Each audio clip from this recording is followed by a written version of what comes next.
What is going on, y'all? Robert Sykes, KetoSavage.com, KetoBodybuilding.com, KetoBrick.com. We got all the brands in the works there. So we have got a update for you for the building series. This is week 18 of the bulk, week 7 of the reset. Someone's calling me right now. Scam. Not going to answer that. All right, so what do we got cooking this week? I'll throw up some pictures here at the end. Actually, I'm just kind of roll those pictures now. You can kind of see what's going on. I feel like I've tightened up a little bit. I've dropped about... As of this morning, I was 170, or not one, definitely not 170. I was 194. My lowest weight lately has been 192.8. But for all intents and purposes, I'm about 6 or 7 pounds down from my height at 200 pounds.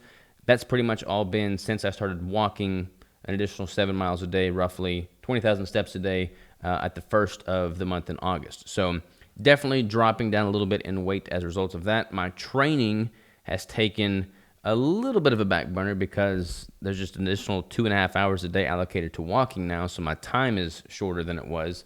And my recovery is hindered a little bit because I'm just walking so much in preparation for this 50-mile march in just less than 2 weeks away now. So that's been pretty much the only shift from a training standpoint. Still working out, but not quite as frequently, maybe like 4 days a week on average now instead of 5 days, and then still doing my 25 minutes of cardio on the stairmaster, still doing my one trail run a week, but now I'm also just walking at least 20,000 steps every single day without fail, which winds up being about 5 to 7 miles additionally at the end of the day. So that's the only shift in training. Calories have steadily dropped a little bit. Let me just jump into my screen share right now. Let's go to the AI, and I'll just update today. So add check-in. Today is the 12th, and let's see here. My weight today was 194.2, and I just did the, let me update that here.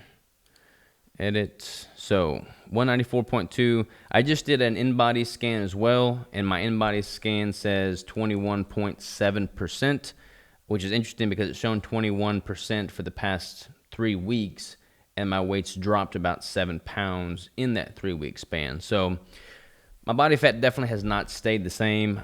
It is certainly averaging or estimating a little bit higher than is realistic. But we'll go ahead and put it in as it says.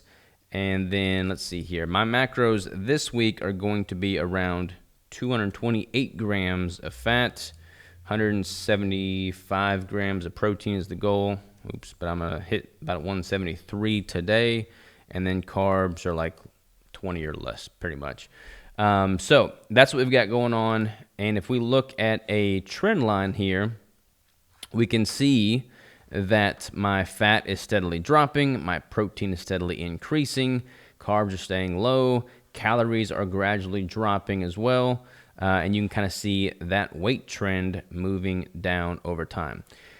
While I'm showing the trend line here on weight, I just want to throw a little blurb out there because I have had so many people over the years of coaching, show or voice their frustration because their scale weight they'll be in a cut, their calories will be dropping, their cardio is increasing, but they'll see a bump in scale weight from time to time.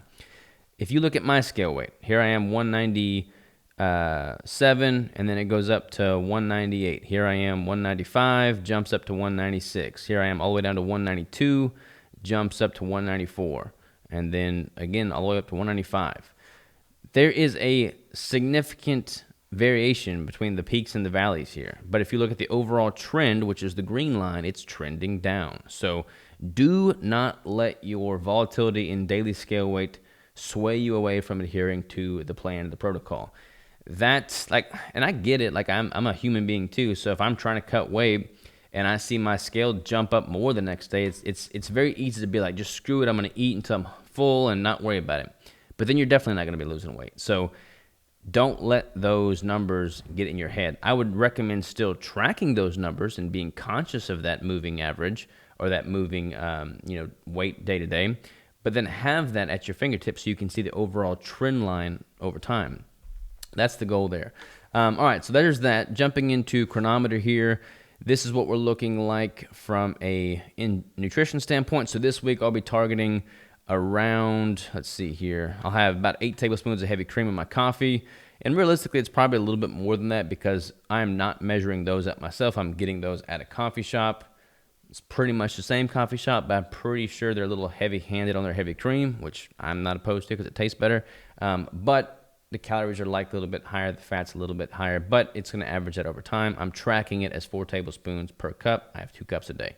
Having a brick, probably going to have a can of sardines today, or this week rather, with my brick, and then I'll be having about a pound of meat, 85-15 meat, about 3 whole eggs, and then 2 Egg Life wraps to nail the macros, which is going to put me right around 2,829 calories, about 173 grams of protein, 16 grams of carbs, and 228 grams of fat. So that's pretty much what I'm coming at there from a macronutrient standpoint. So feeling pretty good there. Let's also jump into some blood work. I got some blood work back this week. I did not do a full comprehensive test. I basically just got gifted a basic lipid panel and free testosterone. So I went in on the 8th last Thursday, got those tested, and just got the results back. So total cholesterol is now a little bit higher, 291, whereas the last time I tested was 238. So definitely a little bit higher there. HDL is 94. LDL is 175. Trigs are 103, which is like a doubling from what it was prior at 49, 47, 74. So non-HDL cholesterol was 197. So my lipids are a little bit higher and certainly put me in the bad range according to the reference range. I'm not too terribly worried about that. One thing I've noticed is that when I'm in a building phase, my trigs are a bit higher. So all these numbers here, 49, 47, 74, 79, 64, 62, these are all when I'm like, more like leaner. I'm in a prep. I'm just coming out of a prep. I'm dieted down. My trigs drop significantly when I'm in a deficit. So be mindful of that. And same is true in reverse. When I'm in a surplus, so I'm eating more food and I've got a higher body fat, those trigs are a bit higher. My HDL is always pretty high. Like I'm at 94 now, 119 last time, 122 prior to that. And then it is what it is. LDL is a little bit higher, but again, that's likely due to the fact that I'm at a surplus and at a higher body fat percentage. Then the only other thing I tested for was free testosterone. And I'll get like a full-blown comprehensive panel before long, but these, like I said, were just gifted to me. So free testosterone was 37.3 pg per ml.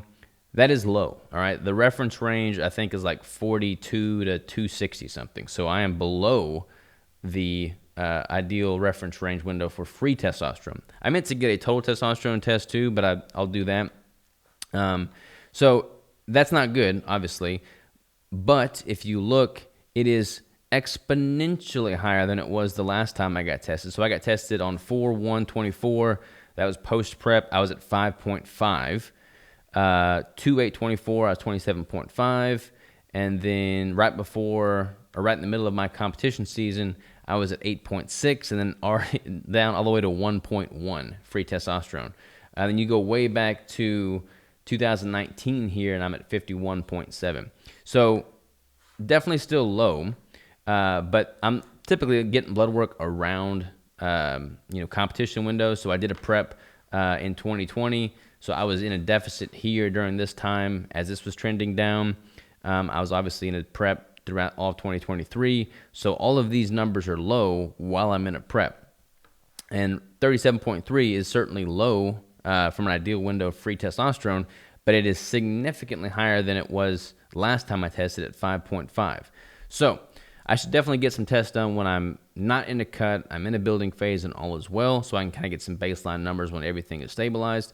But this hopefully shows you how volatile your hormones are when you are in a prep and you're coming out of a prep. Here I am, 8-9 months post-show, and my total testosterone, my free testosterone rather, still has not recovered from the prep. This is why you do not want to do a prep every single year, because your hormones take time to stabilize. Also, with me personally, my total testosterone is always pretty much on the lower end because I'm always so freaking stressed with the business stuff. And that's what hits me the biggest when it comes to testosterone. So if I am sleeping better now for sure. I'm sleeping more than I have in a long time. So I feel like that can be removed as a variable. My nutrition is dialed in, so I'm not really worried about that as a variable. But my stress is at an all-time high right now, and that is going to tank testosterone. So my Achilles heel is just stress with the business and everything I've got going on in life. So if I get that dialed in, all of my numbers will amplify significantly.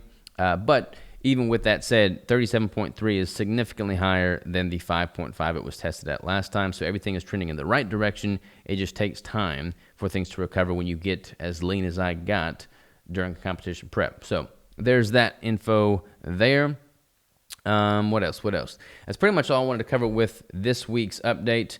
So we got the blood work, got some updated progress pictures for you. We've got the macro plans. Like I said, I've got less than 2 weeks until the 50-mile march, so I'll keep drilling out those 20,000 steps a day, probably until the 20th of this month, so that I can have a few days to recover before I actually do the march. So we'll kind of see what happens there, and I'll keep you up to date. But for all intents and purposes, that's a wrap on week 18. Appreciate y'all tuning in. We'll talk to you next time.